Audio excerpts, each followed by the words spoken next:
Good evening and welcome to Tucker Carlson Tonight. If you've been paying attention to the news lately, you're probably confused about a bunch of things, but you know one fact for sure. James Comey is a better person than you are. He's a virtuous man. Honest, decent, chivalrous. Integrity might be his middle name, though he would never admit it because he's also incredibly humble. Comey doesn't make the kind of grubby moral compromises that characterize your sad, mediocre life. Like Lincoln or the Buddha, Comey's ideals are high, and he lives them. He has said that repeatedly in cable news interviews, so obviously it is true. How good a person is Jim Comey? Well, consider what he decided to do when he left the FBI. He's not giving lectures on law enforcement matters, on how to unravel international money laundering rings or stop drug trafficking. That would be too obvious, too temporal. Instead, Jim Comey is teaching the rest of us about leadership, how to be better people. His is a moral mission. I could be useful by offering people a vision of what ethical leadership looks like. It's hilarious, actually. But it's not that surprising. Keep in mind that hypocrisy is the signature fact of this moment, 2018. Whatever public figures are scolding you for doing, they are almost certainly doing themselves, and avidly, if in secret. The ones who lecture you about feminism turn out to be sexual predators. Every anti-gun activist seems to have an armed bodyguard.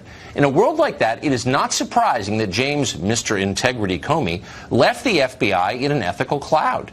The DOJ's long-awaited Inspector General's report apparently accuses Comey of ignoring the directives of his superiors, of being insubordinate in order to pursue his own agenda. That is not a small charge in a law enforcement agency, but again, it's not surprising in this case. Danny Carlson is a former Deputy Assistant Director of the FBI, and he joins us tonight. Mr. Carlson, thank you for coming on. No, thank you. I enjoyed your monologue. That was awesome. Well, it was heartfelt. And none of this is surprising because it's always the people accusing you of something who are doing that very thing. But I still am a little shocked by what we know, what we think we know. I mean, there are leaks about this IG report, and we'll see. It's coming out 500 pages or so soon.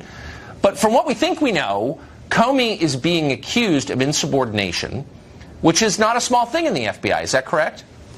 Oh, no, it's ground for dismissal. Absolutely. That's you have to follow orders, and they have to be lawful orders. But you're obliged to follow them. If you don't, then they get rid of you, and rightly so. So assess what we think the IG report says about how he handled the Hillary Clinton email investigations in light of your own experience working on big investigations like Iran-Contra, which you were involved in. What do you think of the job he did? Well, I think we'd have to do a term paper on that, Tucker. You could do a master's thesis on all the things that went wrong in that case. From the very first day he did his press conference where he exonerated Hillary Clinton and then reopened the case on the Anthony Weiner matter, we all knew that was wrong. That's something you don't do. You don't have to have the IG tell you that. If you ever commanded a major investigation or a field division, you know you do nothing that will affect the outcome of a political of an election. And he ignored that. I was flabbergasted when I saw him do it. And then we could go on and on and on about how he didn't let the FBI do his job. He acquiesced to not having a grand jury, which I was only there 31 years, and I never saw that, but maybe I missed something. And then he called it a matter, acquiesced to Loretta Lynch's demand that he called it a matter. You know, being a leader doesn't mean you sail in calm waters. Being a leader means you fight the headwinds, you fight the storms, and you lead your agency appropriately. He just didn't do that. He never put on his FBI hat. He always wore his Department of Justice hat and made decisions he had no business making. So I have a big problem with his. So I want to go back to something you just said. You said you were there for 31 years. You saw a lot of investigations take place, and you'd never seen a situation like this where a grand jury wasn't called. Is that what you said? Absolutely, it's what I said. From the most minor investigation to the most major investigation, you cannot do your job as an agent or a commander or a prosecutor without a grand jury. And the fact that this is a major investigation of national importance, and he acquiesced to not being allowed to have a grand jury, he should have gone to Congress. He should have demanded an independent counsel. He should have done a lot of things. You have to buck the headwaters sometime, and he didn't do that. And I think it frankly showed a lack of courage. Why do you think they didn't want a grand jury? They didn't want to find out what happened. But it's very simple. If you bring people in for the grand jury, you can get grand jury subpoenas. You can compel testimony. You can grant immunity. You can subpoena documents and information. And without that tool, you're just begging for cooperation. The FBI never looked at the Democratic Party the server that the Democrats had to manage and they were supposedly hacked. They never got that. They said no. Well, if you don't have a grand jury, you're not going to get it. So, this isn't Boy Scouts going on and trying to sell you some candy or something. When the FBI comes with a grand jury subpoena, you comply. And if you don't have a grand jury subpoena, you're not going to find out what happened, and clearly they did not. What this story is needed from day one is perspective on how the FBI in functional times operates, and you just provided that, and I really appreciate it. Mr. Carlson, thank you for that. Thank you. I enjoyed it. Congressman Eric Swalwell represents the state of California. He is on the House Intelligence Committee. He's been at the center of a lot of the Russia investigation from day one. He joins us tonight. Congressman, thanks for coming on. Of course. Hey, Tucker, before we start. Yeah. You were born in San Francisco? Yes, I was. I represent that area? Yes. Can we at least agree we're both rooting for the Golden State Warriors tonight in the finals? No. Oh, Tucker. It's going to be a long night. It's going to be a long night. I've given up California, sadly. I wish I hadn't. But so let me ask you this. I'm sure you're as offended on some level as a Hillary voter as I am by what we're learning from this IG report. Apparently, we don't have the report, but that Comey went against orders by going out in the final days of the campaign and saying that they're reopening this investigation into Hillary Clinton. That probably hurt her. I'm not for Hillary, but I think it did. I think it's clear.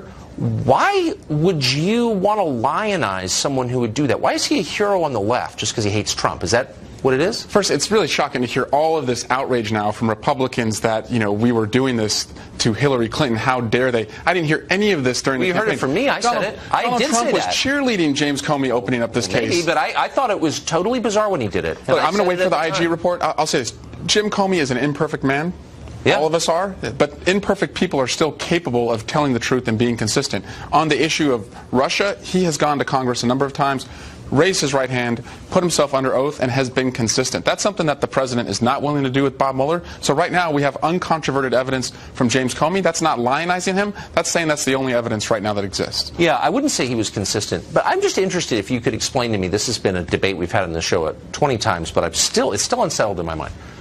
Why is it okay for an administration to hire an informant to spy on a rival political campaign without telling them? Why is that okay? Are you comfortable with that? Well, that's not what happened. And actually, how is that not what happened? We learned today that every person who's been briefed on this, except Chairman Nunes, now says that the president's account of this, that a spy was put in his campaign, is just not true. No, I know that there's a lot of lying about it, but I'm not those people. From the Republicans. I'm not the president. Here's what I read in the New York Times, and what I think has never been contested, that the Obama administration paid an informant to spy on the Trump campaign and then pass that information back to the Obama administration and never told the Trump campaign. Is that incorrect? What am I missing? Yeah, well, Tucker, I'm not going to go into classified information. I'll tell you that. No, that's not classified. That's known. That's in the public, in the Washington Post, the Wall Street Journal, and nobody has said that's untrue. Are you saying that's untrue? I'm saying that informants are commonly used in a lot of cases to help us catch bad guys. If it was used here, but from the evidence I have seen, that would have been appropriate. No, but you just said. But from the evidence I will say this, from the evidence I have seen, from the FISA applications I've reviewed, and the witnesses we've interviewed, we would want to know everything about how close the Trumps were getting to the Russians. Okay, but and yes, through informants, yes. Okay, so I'm okay with that's somehow incorrect? So I guess what really bothers me is the Orwellian lying going on around this. I just stated what I think are facts. You conceded they're facts. And yet that's not spying. How is that not spying? No, spying is what you do against an enemy, right? Well, first of all, I mean, that's what spying is. No. And spying is what helping you your do. government. No, you can spy on people you love. You can spy on your own children. It doesn't need to be an enemy.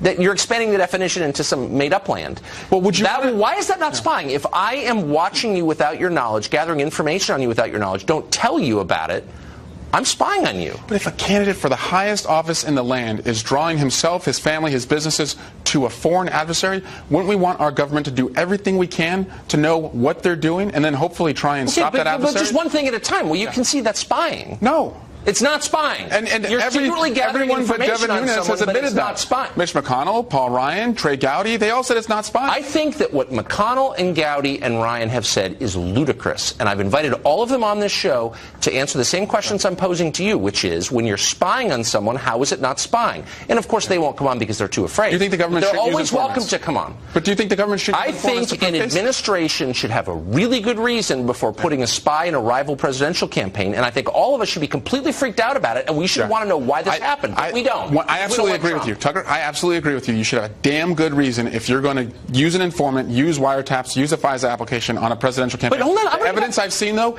gave plenty of damn good reasons. But tell me why they it's were not too close to the Russians. Russians. Just make me feel better and tell me why spying on the Trump campaign was not spying. Just speak slowly so I can understand. It was not spying what they were doing. So what was it? They were conducting a criminal investigation. And in criminal investigations, when you have probable cause signed off by a judge, you can conduct But it's what not they did. spying because, I mean, look, I'm not asking whether it was justified or not. I just want to start with the definition. Everyone's telling me, including Paul Ryan and Trey Gowdy, those people I'm supposed to respect, I guess, it wasn't spying. Okay, tell me how it wasn't spying. Why is it not spying? They're lying to me. And I find it very frustrating. Let's just be honest about what it was, and then we can move to whether it was okay. What it was a presidential campaign willing and eager to work with the Russians, and they were doing everything they could to learn more. I want our government to do that, whether it's the Russians, the Chinese, the Iranians, no, the that's North Koreans. not. And whether it's Democrats or Republicans. Hold on. You're allowed to work with anyone you want. You're allowed to say, I want closer ties with this or that country. Really? Canada's, yes, you are. You want that? Yes, in a free country, you're allowed to have different foreign policy I hope that changes tomorrow, and here's what I'm talking about. You think you're not allowed to have different foreign policy views from yours? No, I'm introducing Tucker, I'm telling you this first. I'm introducing legislation tomorrow. It's called a Duty to Report Act. It says if you're a federal campaign, family member of a campaign, and you're approached by an agent of a foreign power who's given you unsolicited information in a campaign, you have to tell somebody.